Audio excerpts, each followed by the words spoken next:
For today's stripping mga lods, nag-shift na karon og karaiyang mga prutas o gulay. Ato ning Evelyn kay good for the health dyan siya. So mo ang rason nga niadto ko sa Muri-Muri gahapon sa Gulyo para mapalit og carrots, pipino kay ingon nila pampahamis do ni sa kutis. Aw gusto man ta og mahamis atong kutis para dili gasbang-gasbang ni ato ang nawong.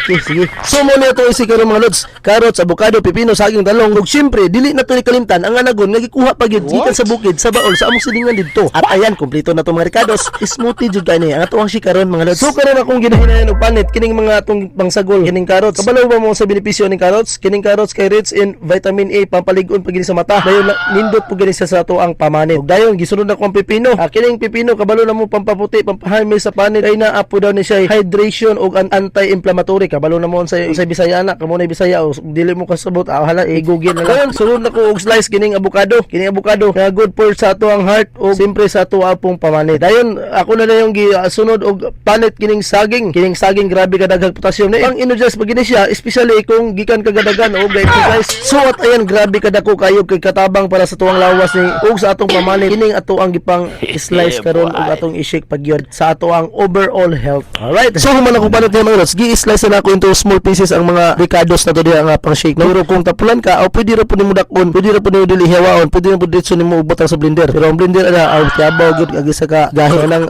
ready to blend na siguro ni kay human na ako ni og chop o slice. Ako ning ginamanam og butang ang mga prutas o gulay sa blender. Dayon ako na pong gibutang ang gamay iba para mulapot pud ang ato ang ini nga prutas nga atong i-blend. Sugar pud gamay pero time is sweet pud oy. Blend lang ta gamay mga diha mga lods. After a few minutes, boom, ready na to serve ng ato ang fruits and veggies nga atong gi-shake mga lods. Sa baso nato na ibutang kay dili man pwede sa plato basin mag-alaan yan naglugaw.